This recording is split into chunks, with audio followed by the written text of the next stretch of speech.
जय माता दी। मीडिया के सभी बंधुओं का मैं डॉक्टर आचार्य विनोद कुमार दिल की गहराइयों से हार्दिक अभिनंदन करता हूं कि जो आप लोगों ने इतना मूल्यवान समय निकाल करके मेरे नए ऑफिस के उद्घाटन पर आप लोग आए। दिल से आभार, बहुत सारा प्यार। सर, आज बहुत बड़ा दिन है, क्या कहना चाहिए? आपने एक सबसे बड़े होटल के अंदर आपने अपना ऑफिस स्थापित किया, आज क्या कहना चाहिए? देखिए, जब ऊपर वाले की रहमत होती है, कहते हैं इंसान खुद खुदा था, उसकी ख्वाहिशों ने उसको बंदा बना दिया। अगर आपका अपने पूर्वजों पर, आपके माता पिता पर और भगवान पर, आपके आराध्य पर, जिसका जो भी धर्म है, जिसका जो भी संप्रदाय है, उन पर अटूट भरोसा रखता है, तो उसके जीवन में कोई भी कार्य कर, जो इच्छा करी हो मन माही, माँ प्रसाद कछु दुर्लभ नहीं। जो इच्छा आप करेंगे वो आपके जीवन में आता चला जाएगा। सर, ये मुंबई माया नगरी है, यहाँ पर कब हीरो हो जाता है, कब जीरो हो जाते हैं लोग। जी, तो आप जैसे लोगों की बहुत जरूरत, जो ज्ञान दर्शन दे, तो किस तरह का आप जो क्लाइंट है आपके और बॉलीवुड में आप जुड़े हैं, जी। क्या कहना चाहिए इसके बारे में? फिल्में आती हैं, हिट नहीं होती हैं, फ्लॉप हो जाती हैं, प्रोड्यूसर रोड पे आ जाते हैं। देखिए, ये माया नगरी है और माया नगरी में सबसे बड़ा जो प्रभाव है वो राहु महाराज जी का है। ज्योतिष के माध्यम से समझाने का प्रयत्न कर रहा हूँ। राहु जी क्या करते हैं, अचानक रातों रात स्टार बना देते हैं। तो अपने तमाम जो हमारे दर्शक है, जो हमको देखते हैं, हमको जो मानते हैं, उन तमाम लोगों को मैं समझाना चाहता हूँ, कभी भी आपको ईश्वर फेम दे दे, आपको यश कीर्ति का योग बना दें, तो विद्या विवाह, हम अपने गांव के अंदर जब स्कूल में पढ़ते थे, कि स्कूल अभी तक चला आ रहा है ब्रेन में, कि विद्या विवादाय धनम मदाय शक्ति परेशा पर पीडनाय खलस्य साधु विपरीत मेदत ज्ञानाय दानाय च रक्षणाय। कहने का तात्पर्य है, अगर आपको ईश्वर कुछ देते हैं तो उसको संभालने की कला आपको जरूर आना चाहिए। नहीं तो राहु जी क्या है, एक ऐसे टीचर है। राहु जी बुरे ग्रह नहीं है, समझना है। राहु जी हमारे जीवन में सब चीज़ को बैलेंस करने के लिए आते हैं। आपने ही बोला कि माया नगरी में कोई व्यक्ति रातों रात राजा बन जाता है और रातों रात वो भिखारी बन जाता है, उसका कारण समझना बहुत आवश्यक है। हमारे जो राहु जी हैं एक ऐसे टीचर हैं, अगर आपने होमवर्क पूरा नहीं किया है तो आपको पनिशमेंट देने वाले हैं। और होमवर्क क्या है, जब आपके जीवन में आप किसी के परहित सरिस धर्म नहीं, गोस्वामी जी ने कहा, आजकल रामचरितमानस पर विवाद भी बहुत सारा चल रहा है, लेकिन गोस्वामी जी ने, अगर कोई आदमी पूरी शिद्दत के साथ रामचरितमानस को अगर पढ़ लेता है तो जीवन क्या है, आपके जीवन में राहु जी, शनि जी, केतु जी कभी कोई पीड़ा पहुंचा ही नहीं सकते, क्योंकि आपको संस्कार आ जाएगा कि किस प्रकार के हमें कर्म करना है, कैसे चीज़ों को हमें बैलेंस करना है, कैसे हमें अच्छी चीज़ों को लाना है। भाई का संस्कार, बहन का सम्मान, माता पिता का सम्मान, गुरुओं का सम्मान, वृक्ष का सम्मान, और जो अनंत रिश्ते होते हैं संसार में, वो सभी रिश्तों का जो सम्मान होता है वो आपके ग्रहों के माध्यम से, आपके संस्कार के माध्यम से प्राप्त होता है। तो माया नगरी के लोगों को मैं भी उसमें आता हूँ, क्योंकि यहाँ पर शास्त्रों में ऐसी मान्यता है, यहाँ पर तो नारद जी भी भ्रमित हो गए थे। जब कभी आपको ज्ञान मिल जाए तो उसका अहंकार नहीं करना है, पद मिल जाए अहंकार नहीं करना है, आपके पास बहुत सारे धन आ गए हैं तो भी अहंकार नहीं करना है, क्योंकि अगर आप उसको करते हैं तो आप पहले के देख लीजिए, 20 साल 30 साल पहले के कुछ ऐसे लोग थे, उनका आप राहु जी क्या करते हैं, एकदम बैलेंस कर देते हैं, उनके जीवन से सब कुछ नष्ट कर देते हैं। तो आपके जीवन में एक चीज़ याद रखना है कि कभी भी कोई बड़ी चीज़ आपके जीवन में उपलब्धि मिल जाए, कोई भी पद प्रतिष्ठा का योग आपके जीवन में बन जाए, तो कोशिश करिएगा कि किसी के साथ बुरा नहीं करिएगा। गुरुजी, एक बात है, तंत्र और मंत्र की तरफ आज ज़्यादातर लोगों का झुकाव, वहीं पे एक सब्जेक्ट है ज्योतिष विद्या जी। और प्राचीन काल से ज्योतिष विद्या का बड़ा महत्व रहा है जी। तो दुनिया में जो हलचल, राजनीति हो, बॉलीवुड हो, कोई भी सब्जेक्ट हो, ज्योतिष विद्या प्रथम में आती है। तो उस पर कुछ बताइए कि मुंबईकरों को वो चीज़ समझ में आए। देखिए, बहुत ही उत्तम प्रश्न किया, और मैं कोविड काल के समय की मैं बहुत छोटी सी चीज़ आप सबके माध्यम से आप सबके दिमाग में डालना चाहता हूँ, बताना चाहता हूँ कि जब पहले गांव के अंदर किसी को फीवर होता था तो माँ क्या करती थी, पहले सबसे पहले क्या करती थी, माँ नज़र उतारती थी, पहला चरण होता था। दूसरा चरण क्या होता था, माँ काढ़ा बना के पिलाती थी। लेकिन 40 साल के अंदर क्या हुआ, धीरे धीरे धीरे साइंस ने इतना कब्जा कर लिया। मैं साइंस के विरोध में नहीं हूँ, क्योंकि ज्योतिष जो है, ज्योतिष से ही साइंस निकला है, वो अलग नहीं है। आयुर्वेद, सबसे पहले आयुर्वेद की उत्पत्ति हुई, वो आयुर्वेद से ही हमारे साइंस को हम देख सकते हैं। लेकिन पहले जब हम अपने बचपन की बात करते हैं, जब कोई आदमी पूछता था, बोले बुखार हो गया है, तो बोले काढ़ा पिलाया है, मेडिसिन दिया है कि नहीं दिया है, तो बोले काढ़ा पिलाया। बोले काढ़े से किसी को फीवर ठीक होता है क्या? काढ़े से किसी का बुखार नहीं ख़त्म होता है। लेकिन जब कोविड आया तो जितना हम तेज में धर्म से भाग रहे थे, क्योंकि धर्म की जय हो अधर्म का नाश हो। जब हम धर्म से भागते हैं तो हमारे जीवन में नाना प्रकार की समस्याओं का युग बनता है, और जब हम धर्म के साथ चलते हैं, अब ग्रहों के माध्यम से समझाना चाहते हैं कि अगर सूर्य आपका कब खराब होता है, आप तमाम लोगों को पूछना चाहते हैं, अगर किसी से पूछ लीजिए कि सूर्य खराब होता है तो उसका कारण क्या है, रिश्तों से संबंध है, लेकिन कोई जवाब दे पाएगा क्या? आज से 40 साल पहले गुरुकुल की जब प्रथा थी, धीरे धीरे जो प्रथा समाप्त हुई। पहले एक बच्चे को बोलते थे सूर्य जब उगता था तो सोने नहीं देते थे। क्यों नहीं सोने देते थे? क्योंकि सूर्य की जो ऑरा है, आज 90% लोगों को अगर हम चेक कराएं तो उनके शरीर में विटामिन डी की कमी, 90% लोगों का अगर हम चेक कराएं तो उसमें विटामिन डी की कमी आएगी। लेकिन विटामिन डी क्यों कम हुआ, उसका विवेचन करना, उसको जानना, उसको समझना बहुत आवश्यक है। सूर्य आपके जीवन में तब खराब होता है जब आप अपने पिता का सम्मान नहीं करते। पिता का अगर आपने जीवन में अपमान किया तो सूर्य आपको खराब होकर आपके जीवन में मान सम्मान को आघात पहुंचा देता है। चंद्रमा माता का संबंध बताता है, मंगल बुध का मित्र का संबंध बताता है। तो 9 ग्रहों का जो विवेचन हुआ कि अगर आपको राहु जी पनिशमेंट दे रहे हैं तो क्यों दे रहे हैं? पहला कारण, जब अपने सहकर्मी को आप अपमानित कर दिए, आप अपने पद पर अहंकार आपने कर लिया, या आपके पास कोई ऐसी पावर आ गई उससे किसी के जीवन में बुरा कर दिया, तो आपके जीवन में राहु जी पनिशमेंट देने वाले हैं। और रही दूसरा प्रश्न, तंत्र क्या है? तंत्र शिव है। शिव से बड़ा तांत्रिक संसार में ना कोई था, ना कोई है, ना कोई होगा। शिव के माध्यम से ही तंत्र साधना की उत्पत्ति। और तंत्र क्या है? जो सबसे पहली अगर देखा जाए हमारे जीवन में, तो हमारी जो बुजुर्ग होती है, माँ होती है, उससे बड़ा तांत्रिक कौन होता है? अब कोई बोला कि भाई बच्चे को नज़र लग गई तो थोड़ा सा राई और नमक लेके उतारती है, क्या है भाई, उससे कोई नज़र उतरती है क्या? लेकिन उसका भरोसा और उसका जो देखा जाए तो नमक किसका कारक होता है, राई किसका कारक होता है, इन तमाम चीज़ों का विवेचन होता है। और जब तंत्र के माध्यम से जब आपके जीवन में किसी की हाय लग गई है या किसी ने आपके लिए कुछ गलत प्रयोग करा दिया है, तो सब चीज़ों का तंत्र के माध्यम से समापन होता है और जीवन में उन्नति का युग बनता है। ज्योतिष का मैंने पूछा था गुरु जी, तंत्र और मंत्र की तरफ झुकाव जा रहा है, वहीं ज्योतिष की भूमिका जो है जी वो क्या है? मतलब ज्योतिष जैसे समुद्र ज्योतिषी है, जी, चक्र ज्योतिषी समझ है, गया।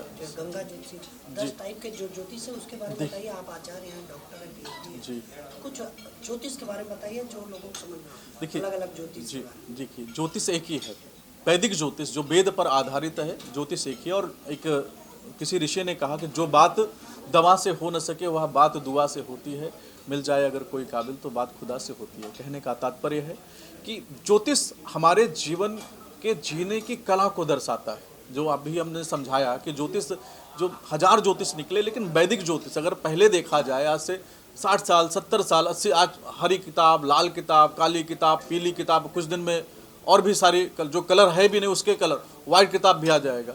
लेकिन अगर वेदों पर आधारित हम ज्योतिष देखते हैं तो वह भृगु संहिता है, जो जिसका प्रमाण शास्त्रों में मिलता है। और जो हमने जो गुरुकुल में पढ़ाई किया है, वेद पर जो आधारित विद्या, उस पर हमने जो पढ़ाई किया है उसके बारे में हम जानते हैं। और जो उसका पार्ट है, जो आप बता रहे हैं अंक ज्योतिष या समुद्री ज्योतिष जो भी है उसका पार्ट है, लेकिन जो वेद पर आधारित है, जिसमें आपके लग्न के आधार पर कौन से ग्रह कहाँ पर बैठे और उस लग्न से आपको प्रभाव क्या होगा, प्रथम भाव में बैठे स्टार्स का प्रभाव आपके जीवन में क्या होगा।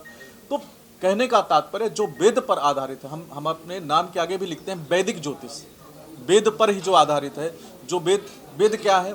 अगर आपका मार्केश आया है तो महामृत्युंजय का प्रमाण मिलता है, लेकिन जो आप जितने ज्योतिष निकले हैं उनका प्रमाण एक शास्त्र में लिखा दीजिए, नहीं मिलेगा। अगर वेद पर जो हम वेद को मानते हैं तो वेद जो कहता है उसको हम चलेंगे। लेकिन अगर लोगों को आप समझाने के लिए कुछ पुस्तक का विमोचन भी करने वाले थे, कुछ पुस्तक भी जारी करेंगे, जैसे कई किताबें चल रही हैं, लाल किताब, पीली किताब, ऐसा बताएं। कुछ आप भी किताब ऐसे बनाएंगे जिससे आपके दर्शक आपके बिल्कुल उसको पढ़ के नया रास्ता अपने जीवन का साथ सके? देखिए, अभी तो मैं खुद पढ़ाई कर रहा हूँ, अभी तो इतना विद्वान नहीं बना हूँ, लेकिन हाँ मेरा जो अनुभव है 50 साल 60 साल में ज़रूर एक कोई ग्रंथ, क्योंकि अभी रिसर्च का विषय है, अभी रोज़ मैं खुद पढ़ रहा हूँ और इतने सालों से मैं निरंतर पढ़ रहा हूँ। लेकिन आने वाले कुछ हमारे बहुत सारे लोग, आप भी लगे हैं कि हम लोग बहुत जल्दी कुछ ऐसा प्रयत्न करके कुछ अनुभव लिखेंगे कि जो शास्त्र लिखे गए वो सतयुग के हिसाब से लिखे हैं। अभी उनका कलयुग में जो परिवर्तन हुआ है उस पर हम लोग ज़रूर चर्चा करेंगे।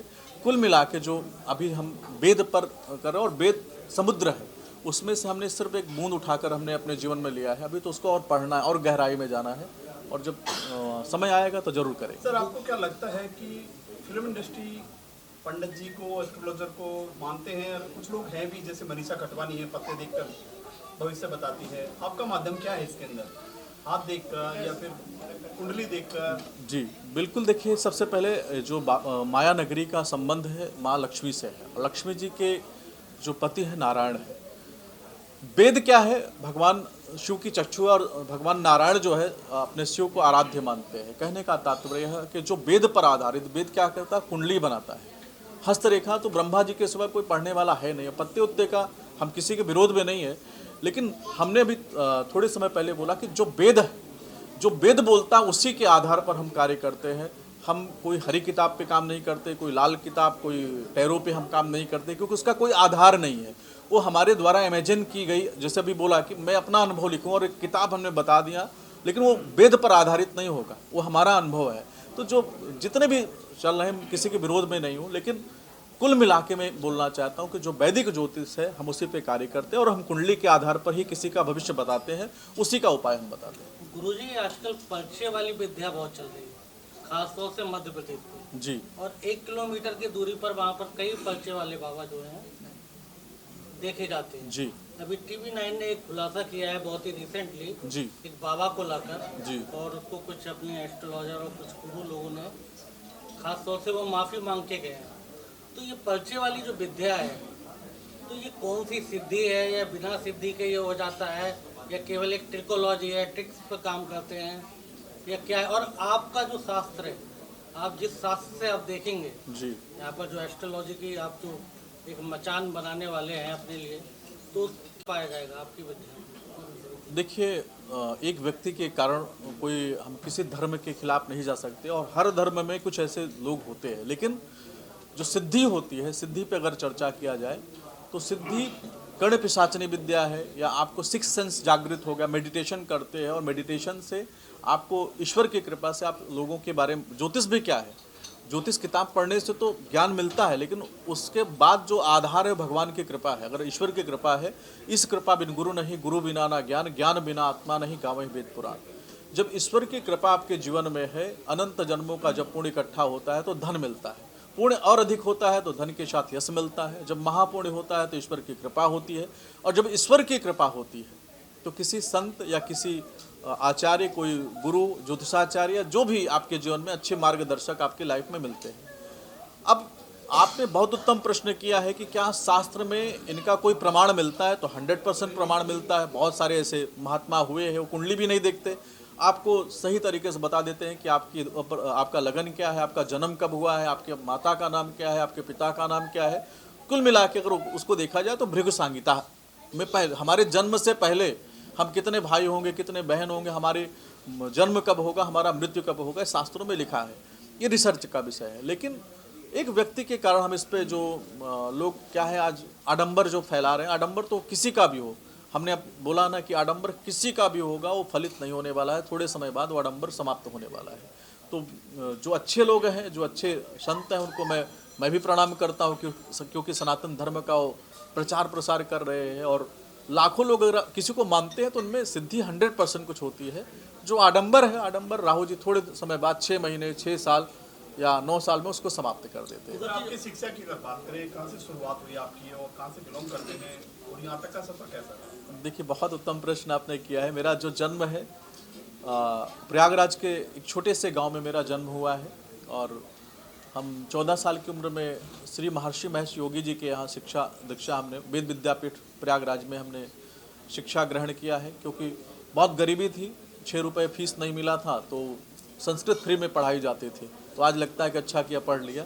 तो हम वेद विद्यापीठ प्रयागराज में हमने एक शिक्षा ग्रहण किया, और गुरुजी के आश्रम से जो भी बच्चों ने संस्कार या शिक्षा अर्जित किया है, वो संसार के किसी भी कोने में है, उन्होंने गुरुजी की कृपा से, माता पिता के आशीर्वाद से, अपने पूर्वजों के आशीर्वाद से वो अच्छा कर रहे हैं। और हमारे जीवन में भी बहुत उतार चढ़ाव आए। यहाँ से फिर हम प्रयागराज से दिल्ली गए, दिल्ली से फिर धीरे धीरे पूरे वर्ल्ड में महारानी जी ने नाम पहुँचा दिया। 7 स्टार में खोलने का खास मकसद, क्योंकि आम लोग आ सकेंगे आपके पास, 7 स्टार का नाम आता है तो सीधे करोड़पति अरबपति लोग गिनती में आते हैं।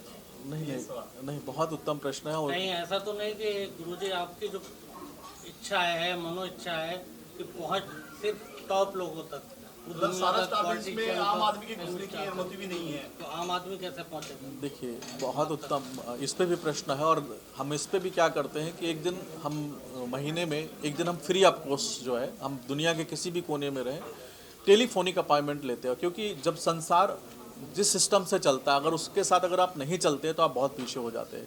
क्योंकि मैंने अपने बाबा के बारे में सुना, मैंने अपने पिताजी के बारे में सुना, देखता भी हूँ कि जो वेद का, अगर आप वेद को आज के हिसाब से एडवांस नहीं लेके चलते हैं तो आपकी वैल्यू नहीं होती है सर। आज क्या है कि 5 स्टार में महारानी जी की कृपा, हम कौन आने वाले, हम तो 6 रुपये जिस बच्चे के पास फीस ना हो, वो बच्चा अगर यहाँ पे आया है तो ईश्वर की कृपा है।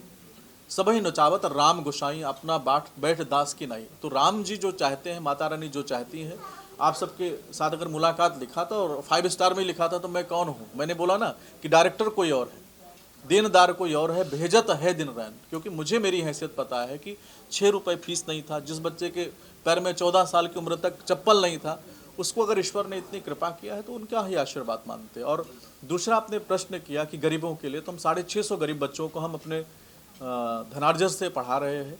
और गरीबों के लिए कोई 5 स्टार में ज़रूरत थोड़ी, हम कहीं भी जाके मिल सकते हैं। हमें अगर चैरिटी करना है, हमको उनसे मिलना है, तो हम टाइम टू टाइम अपने लोगों को जाके मिलते हैं। और लोगों का पूरा मैसेज, आजकल सोशल मीडिया इतना तेज है, पूरा मैसेज के माध्यम से हम सब जगह जाके मिल लेते हैं। और कुछ कहना चाहेंगे? बस थैंक यू, धन्यवाद। जय माता दी, थैंक यू।